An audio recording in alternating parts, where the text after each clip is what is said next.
জুলাই আগস্টের এই অভ্যুত্থানের পরে বাংলাদেশে মানুষের যে আকাঙ্ক্ষা, যে আকাঙ্ক্ষা, সে আকাঙ্ক্ষা বাস্তবায়নে জনগণকে ঐক্যবদ্ধ করার আমাদের সাধ্যমতো চেষ্টা করছি। জুলাই আগস্টে অভ্যুত্থান হয়েছে,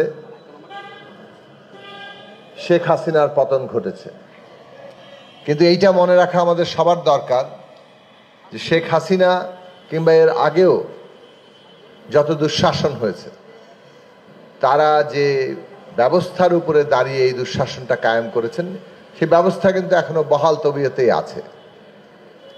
সেই ব্যবস্থা বদল করা একটা বড় কাজ। জগদ্দল পাথরটাকে আমরা সরাতে পেরেছি, কাজেই ব্যবস্থা বদল করার ব্যাপারে আমাদের পিছিয়ে গেলে হবে না, ঐক্যবদ্ধ থাকতে হবে। এইটাই মূল বার্তা। এবং এইটা মনে রাখবেন যে গণতন্ত্রের জন্য গণতন্ত্রের পাহারাদার শক্তি দরকার হয়। গণতন্ত্র এমন কোনো ব্যবস্থা নয় যে একবার খোদাই করে লিখে দেওয়া হলো, ওটা অটোমেটিক স্বয়ংক্রিয়ভাবেই তা বাস্তবায়িত হয়ে যাবে। গণতন্ত্র মানে হচ্ছে জনগণের হাতে ক্ষমতা, জনগণ ক্ষমতার কেন্দ্র। কাজেই জনগণের ঐক্যবদ্ধ একটা শক্তি, এই জনগণের যে ক্ষমতা, এইটাকে পাহারা দিতে হয়। এটা না দিলে নানাভাবেই জনগণের হাত থেকে ক্ষমতা বেহাত হয়ে যেতে থাকে। কিভাবে হয়েছে সেটা আমাদের দেশে আমরা দেখেছি। আমাদের দেশের এখন যে সংবিধান আছে সেখানেও কিন্তু এই কথাটা লেখা আছে যে জনগণ হচ্ছে সকল ক্ষমতার উৎস, জনগণ ক্ষমতার কেন্দ্র। এটা লেখা আছে না? লেখা আছে। কিন্তু লেখা থাকার ফলেও 53 বছরে জনগণ এই দেশে ক্ষমতার কেন্দ্রে থাকতে পেরেছে? পারে নাই। কাজে লেখা থাকলেই হবে না। আমরা এখন বলছি নতুন রাজনৈতিক বন্দোবস্ত করতে হবে, কেননা বিদ্যমান বন্দোবস্তটা ফ্যাসিস্ট বন্দোবস্ত, কর্তৃত্ববাদী বন্দোবস্ত, একটা স্বৈরাচারী বন্দোবস্ত। এর মধ্যে যারাই ক্ষমতায় যায় তারা ক্ষমতা ব্যবহার করে স্বৈরতন্ত্র, ফ্যাসিবাদ, কর্তৃত্ববাদ এইসব কায়েম করতে পারে। শেখ হাসিনা তার সর্বোচ্চটা দেখিয়ে দিয়ে গেছেন কি কি করা যায়, এবং ভেবেছিলেন এইভাবে যদি শক্তপোক্ত করে পুরোটাকে একটা জমিদারিতে বানিয়ে ফেলা যায় তাহলে বোধহয় এটা চিরস্থায়ী বন্দোবস্ত হয়ে যাবে। কিন্তু আমরা তাকে বারবার বলেছিলাম যে চিরস্থায়ী বন্দোবস্ত হবে না। জনগণ যেদিন জেগে উঠবে ওই দিন আপনি পালাতে হবে। এই বক্তৃতা শুনেছেন আপনারা আমাদের। 7ই জানুয়ারি আগে আমরা বহুবার বলেছি জনগণ ঐক্যবদ্ধ হলে, জনগণের উত্থান ঘটলে এই যে ফ্যাসিস্টরা, শাসকরা পালানোর জায়গা পাবে না। অনেকে পালানোর জায়গায় এখনো পাচ্ছেন, ফাঁক ফোকর দিয়ে বেরিয়ে যাচ্ছেন না? তার মানে পালানোর জায়গা পাওয়া যাচ্ছে। এর অর্থ হচ্ছে শাসকের পতনের পরেও এখনো ব্যবস্থার মধ্যে এমন অনেক লোক আছে যারা এই সমস্ত খুনিদের পালিয়ে যেতে সাহায্য করছে। কাজে এই ব্যবস্থাটা বদল ঘটাতে হবে। ব্যবস্থার বদল না ঘটলে এই ব্যবস্থাই আবার আরেকটা ফ্যাসিস্টের জন্ম দেবে। এখন সেই কারণে নতুন বন্দোবস্তের জন্য দরকার একটা গণতান্ত্রিক সংবিধান, যে সংবিধানে ক্ষমতার কাঠামো হবে গণতান্ত্রিক, যে সংবিধান গ্যারান্টি দেবে জনগণ ক্ষমতার কেন্দ্র। কিন্তু আবারও বলছি, এই কথা যদি লেখাও থাকে তারপরও এটা নিশ্চিত হবে না যতক্ষণ পর্যন্ত গণতন্ত্র রক্ষার জন্য একটা সজীব, সক্রিয়, জীবন্ত রাজনৈতিক শক্তি মাঠে না থাকে। এখন আমাদের দেশে আওয়ামী লীগ তো বলে যে তারা ছিল মুক্তিযুদ্ধের চ্যাম্পিয়ন, তারা এই রাষ্ট্রপত্তনের নেতৃত্ব দিয়েছে। কিন্তু তারা কি ধরনের শাসন দিয়েছে এটা তো আমরা দেখেছি। এর বাইরে অন্য রাজনৈতিক দলগুলো যারা ক্ষমতায় ছিল তাদের শাসনামল কি দুধের নহর বয়ে গিয়েছিল? না, ওইটাও মনে রাখা দরকার।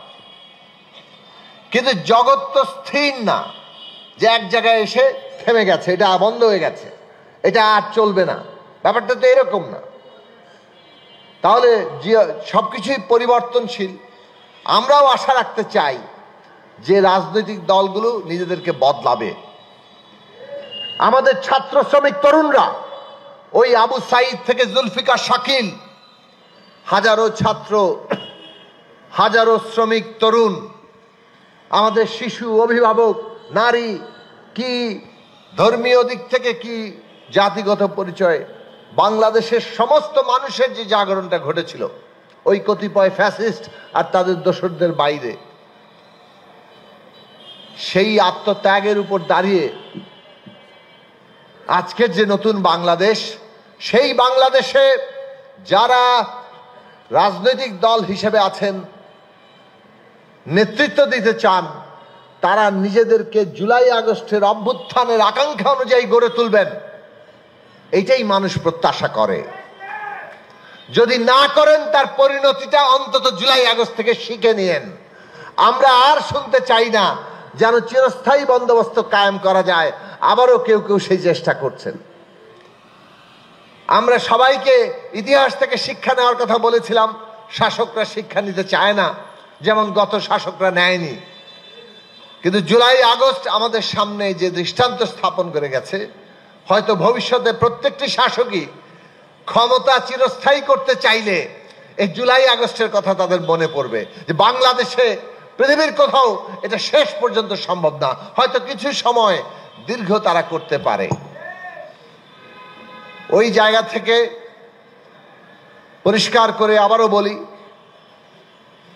যে এই দৃষ্টান্ত আছে, কিন্তু তারপরও আমরা দেখি যে শাসকরা চরিত্র বদলায় না, তারা একই চেষ্টা করে।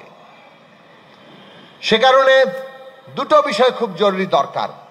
এক, নতুন বন্দোবস্ত, তার জন্য নতুন সংবিধান, মানে গণতান্ত্রিক সংবিধান,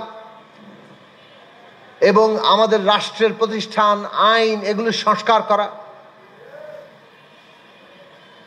এমন ভাবে নির্বাচন করা যাতে করে একটি নির্বাচন নয়, প্রত্যেকটি নির্বাচন জনগণ সুষ্ঠুভাবে ভোট দিতে পারে, একটা গ্রহণযোগ্য নির্বাচন হয় এবং জনগণের ভোটেই যারা জয়লাভ করে তারা ক্ষমতায় যেতে পারে। এই ব্যবস্থা আমাদের করতে হবে। একই সাথে আমাদেরকে এমনভাবে একটা রাজনৈতিক শক্তি গড়ে তুলতে হবে যারা সত্যিকার অর্থে এই দেশের গণতন্ত্র এবং জনগণের যে ক্ষমতা সেইটার পাহারাদারি করে। ওইটা ছাড়া যারা বিদ্যমান শক্তি আছে তারা বদলাবে না। কোনো চ্যালেঞ্জের মুখে না পড়লে তারা বদলাবে না। কাজে আজকে নতুন রাজনৈতিক শক্তি আমাদের গড়ে তুলতে হবে যারা গণতন্ত্রের জন্য, জনগণের অধিকারের জন্য, জনগণের স্বার্থ রক্ষার জন্য অঙ্গীকারাবদ্ধ। আজকে বাংলাদেশের মানুষ যারা এই এত বড় একটা আন্দোলনে যুক্ত হয়েছেন, তাদের এই উপলব্ধি, এই রাজনৈতিক সচেতনতাই আমাদেরকে সামনে এগোনোর গ্যারান্টি দিবে যে আমরা রাজনৈতিক শক্তি গড়ে তুলতে পারছি কিনা, এবং সেই শক্তি আমাদের দেশে গণতান্ত্রিক ব্যবস্থা অক্ষুণ্ণ রাখার ক্ষেত্রে পাহারাদারের ভূমিকা নিচ্ছে কিনা। তখনই অন্য শক্তিগুলো বদলে যেতে থাকবে। এর চাইতে খোলাসা করে আর বলার কিছু নেই। আমরা গণসংহতি আন্দোলন একটা নতুন রাজনৈতিক শক্তি গড়ে তুলতে চাচ্ছি, কারণ গণতন্ত্রের শক্তিকে সংহত করতে হবে। আমাদের ছাত্র তরুণরা তারা এসছে রাজনীতিতে, গণ অভ্যুত্থানে যুক্ত হয়েছে, নেতৃত্ব দিয়েছে। আমরা মনে করি আমাদের এই ছাত্র শ্রমিক তরুণদের মধ্য থেকেও রাজনৈতিক শক্তি গড়ে উঠবে। জনগণের নিজস্ব রাজনৈতিক শক্তি যত শক্তিশালী হবে, এই দেশে গণতান্ত্রিক ব্যবস্থা আমরা তত কায়েম করতে পারব। সবসময় দেখা গেছে যে যারা ক্ষমতাকে কুক্ষিগত রাখতে চায় তারা নানান কায়দায়, এবং রাষ্ট্রের ভেতরে এই ধরনের ফ্যাসিস্ট শক্তি যারা, তারা নানান কায়দায় এই নতুন রাজনৈতিক শক্তিকে থামিয়ে দেয় অথবা তার যাতে বিকাশ না ঘটে সেটার ব্যবস্থা করে। এইবারও সেটা করবে। কাজেই জনগণকে সিদ্ধান্ত নিতে হবে যে কিভাবে আমরা আমাদের দেশটাকে এগিয়ে নিয়ে যেতে পারি। কতিপয়ের হাতে দায়িত্ব ছেড়ে দিয়ে আমরা যদি ভাবি নিষ্ক্রিয় থাকব, যার যার ঘরে ফিরে যাব, তাহলে সেই বাংলাদেশকে আমরা ওই জায়গায় পৌঁছাতে পারবো না। জুলাই আগস্টের অভ্যুত্থান যেমন একদিনে হয়নি, দীর্ঘ লড়াই সংগ্রামের মধ্য দিয়ে হয়েছে, তেমনি এই জুলাই আগস্ট পরবর্তীকালে বাংলাদেশের গণতান্ত্রিক নির্মাণটাও এটা একটা লম্বা যাত্রা, এবং এই যাত্রায় জনগণের সক্রিয় অংশগ্রহণ অত্যন্ত জরুরি। আমাদের দাঁড়াতে হবে যখনই আমরা কোনো স্বৈরাচারের পুনরাবৃত্তির কিংবা ফ্যাসিস্ট সরকার কিংবা ফ্যাসিস্ট ব্যবস্থা টিকিয়ে রাখার নানান তৎপরতা দেখব, আমরা সেটা রুখে দাঁড়াবো এবং জনগণকে নামতে হবে। না নামলে আপনি ওই ব্যবস্থা বদলাতে পারবেন না। 4 মাস গেছে, এখনই দেখি পুরনো আমলাতন্ত্র তাদের লাল ফিতার দৌরাত্ম্য দেখাচ্ছে এবং আমাদের অন্তর্বর্তী সরকারও সেই দৌরাত্ম্যের মধ্যেই খাবি খাচ্ছে। বহু জায়গাতেই কাজ দীর্ঘসূত্রিতাতে আটকে ফেলা হচ্ছে। অন্তর্বর্তী সরকারের উপদেষ্টারা হয়তো চেষ্টা করছেন, কিন্তু তাদের চেষ্টা আটকে যাচ্ছে বহু জায়গায় লাল ফিতার দৌরাত্ম্যে। আমরা দেখছি যে জনগণের দাবি দেওয়া যখন সামনে আসে, তখন একটা সামান্য জিনিস দিনের পর দিন আটকে থাকে। এই অভ্যুত্থানের উপর দাঁড়িয়ে থাকা সরকার, তাদের আমলে জনগণের দাবি দেওয়া পূরণ হয় না কেন? কেন এই দেশের শ্রমিক কর্মচারীদের, এই দেশের শিক্ষকদের, নানান পেশার মানুষ, তাদের প্রত্যেকের দাবি দেওয়া আছে এবং সেই ন্যায্য দাবি দেওয়াগুলো পূরণ হয় না কেন? এখন এইরকম অভ্যুত্থানের সরকারও যদি জনগণের দাবি দেওয়া পূরণ না করে, তাহলে কি এই অভ্যুত্থান টিকে থাকবে? টিকে থাকবে না, কারণ অভ্যুত্থানের প্রধান শক্তি তো জনগণ। কারা আটকে দিচ্ছে? কারা আটকে দিচ্ছে? কারা আমাদের দেশের সমস্ত মানুষের দাবি দেওয়াগুলোকে পথে বাধা সৃষ্টি করছে? ওইটা চিহ্নিত করা দরকার। এই বাধা সৃষ্টি মানেই হচ্ছে ওই যে পুরনো ব্যবস্থা টিকে রাখতে চায়, মানুষকে হতাশ করে দিতে চায়। দেশের বিভিন্ন অংশের মানুষ মনে করবে যে ও এই সরকারও একই রকমই, আমার তো দাবি দেওয়ার কথা কেউ শোনে না। আজকে শ্রমিক তার দাবি আদায় না হলে, কৃষক তার দাবি আদায় না হলে, ছাত্র শিক্ষক তার দাবি আদায় না হলে, কর্মচারীরা তারা যদি তাদের দাবি আদায় না পায়, তাহলে এই সরকারকেও তারা আগের মতোই ভাববে। কাজেই সরকারকে সতর্ক হতে হবে। এই সরকার অভ্যুত্থানের উপর দাঁড়িয়ে থাকা সরকার, রক্তের উপর দাঁড়িয়ে থাকা সরকার। যে জনগণ এই অভ্যুত্থান তৈরি করেছে, সেই জনগণের দাবি পূরণ করার সরকার। আপনাদেরকে সেই কাজগুলো করতে হবে। আমলাতন্ত্রের ওই লাল ফিতার দৌড় ভেঙে দিতে হবে। সেই জায়গাটা আমাদের যাওয়া দরকার। আমরা এইটা কাজটা করতে পারবো জনগণের শক্তির ভিতর দিয়ে। একটা রাজনৈতিক ব্যবস্থা কতগুলো প্রশাসকের হাতে ছেড়ে দেওয়ার ব্যাপার নেই। যখন কতগুলো প্রশাসকের হাতে ছেড়ে দেওয়া হয়, তখন সেই রাজনৈতিক ব্যবস্থা থাকে না। ঔপনিবেশিক শাসকরা আমাদেরকে যেভাবে শোষণ করেছে, শাসন করেছে, দমন করেছে, আমাদের দেশের লোকরা আমাদেরকে সেই রকমই ভাবে। আমরা যে নাগরিক, এই রাষ্ট্র যে নাগরিকের কথায় চলবে, এই সত্যকে তারা অস্বীকার করতে চায়। তারা আমাদের সেবক হওয়ার কথা, তারা ওই রাষ্ট্রের বিভিন্ন প্রতিষ্ঠানে বসে জনগণের উপরে, নাগরিকের উপর ছড়ি ঘোরায়। এইটা ওই ঔপনিবেশিক শাসনের ধারাবাহিকতা। ৭১ সালের যুদ্ধের পরে আমরা এটা ভাঙতে পারিনি। আজকে এই জুলাই আগস্ট অভ্যুত্থানের পরে আমাদের ভাঙার জায়গায় যেতে হবে, আর সেইটার জন্য আমাদের ঐক্যবদ্ধ হওয়া দরকার।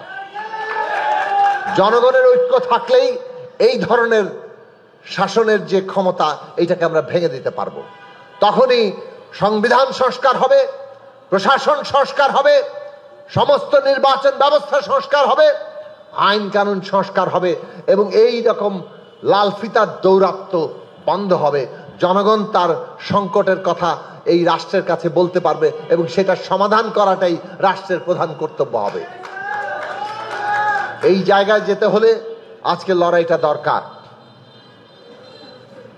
বাংলাদেশের জনগণ আবারও একটা ঐতিহাসিক মুহূর্তে দাঁড়িয়ে আছে। আমরা এই ঐতিহাসিক মুহূর্তে ঐক্যবদ্ধ শক্তি আকারে দাঁড়িয়ে কি কি কাজ করলে আমরা জনগণের হাতে ক্ষমতা পাবো, এই বিষয়ে আপনাদের খুব ভালো করে ভাবতে হবে, সক্রিয় ভূমিকার জায়গায় থাকতে হবে। আজকে সংবিধান বদলানোর প্রশ্ন আসছে এবং এইখানে কি বদল আনলে সত্যিকার অর্থে জবাবদিহিতা তৈরি হবে, এই প্রশ্ন আমাদের তুলতে হবে। আমরা বহুদিন ধরে বলেছি যে সরকার, বিচার বিভাগ এবং সংসদ সরকারের রাষ্ট্রের তিনটা প্রধান প্রতিষ্ঠান বলা হয়। গণমাধ্যম এখন একটা বড় প্রতিষ্ঠান, চতুর্থ স্তম্ভের মতো।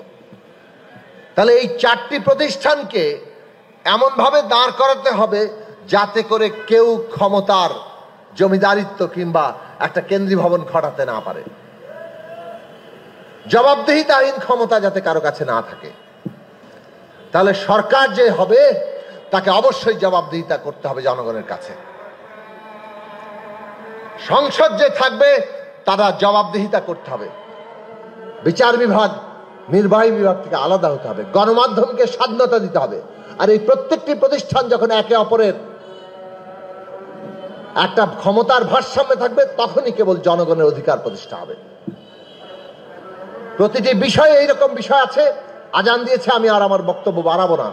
আপনারা কেবল একটা কথাই মনে রাখবেন, এই যে রাজনৈতিক সচেতনতা মানে হচ্ছে রাষ্ট্রটা এখন কিভাবে পরিচালিত হবে তার নিয়ম বিধি সম্পর্কে আমাদের সচেতন হওয়া, এবং সেইখানে গণগণের অধিকার, জনগণের কাছে জবাবদিহিতা এবং সরকারের জবাবদিহিতা, এই প্রশ্নটার বাস্তবায়ন কিভাবে ঘটবে সেই বিষয়ে আমাদের দৃঢ় অবস্থান। আর সেই ঐক্য যদি থাকে, নতুন বন্দোবস্ত হবে এবং বাংলাদেশের জনগণের মুক্তির পথ প্রশস্ত হবে। আপনারা ঐক্যবদ্ধ থাকবেন এই আশা রেখে